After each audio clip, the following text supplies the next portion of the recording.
अक्सर अपने खूबसूरती से जलवा बिखेरने वाली भोजपुरी स्टार, भोजपुरी क्वीन अक्षरा सिंह अब किसी नाम की मोहताज नहीं है। जी हाँ दोस्तों, नमस्कार, स्वागत है एक और वीडियो में। आप देख रहे हैं आपका अपना चैनल सिस्टम न्यूज 2.2। दोस्तों, अक्षरा सिंह इन दिनों काफ़ी सुर्खियों में है क्योंकि उनका एक नया देवी गीत आया हुआ है। यह गाना अक्षरा सिंह ऑफिशियल चैनल से आया हुआ है। यह एक पचरा देवी गीत है। इस एल्बम का नाम है माई के सजाओ रे। इस गाने में म्यूजिक दिए हैं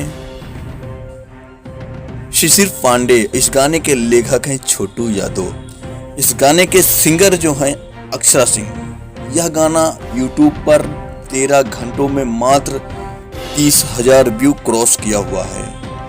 मतलब आप समझ गए ना कि इस बार अक्षरा सिंह का जादू नहीं चला हुआ है, क्योंकि अक्सर अक्षरा सिंह जब किसी सुर्खियों में रहती हैं तब उनका व्यू अच्छा खासा भागता है। जैसे उनका एक गाना आया था थू करके, वो गाना सुपर डुपर हिट रहा है। अक्षरा सिंह का जो गाना आया हुआ है वो अक्षरा सिंह ऑफिशियल चैनल से आया हुआ है। इस गाने में बेहतरीन सिंगिंग की है अक्षरा सिंह, लेकिन फिर भी अक्षरा का जादू इस गाने में नहीं चला। दोस्तों, इससे साफ जाहिर होता है कि पवन के साथ कंट्रोवर्सी में ही अक्षरा का फायदा होता है। अगर आप पवन के साथ विवाद करोगे तो आपका गाना सुपर डुपर हिट होता है। ऐसा मैं नहीं कह रहा हूँ, ऐसे ही आपके जो यूट्यूब पे चैनल पे व्यू आ रहे हैं वो सारे कह रहे हैं। आशा करता हूँ कि आपको वीडियो पसंद आया होगा। अगर आप हमारे चैनल पर नए हो तो आप हमारे चैनल को लाइक, सब्सक्राइब, एक प्यारा सा कमेंट जरूर करें। मिलते हैं आपको नेक्स्ट वीडियो में। जय हिंद, जय भारत।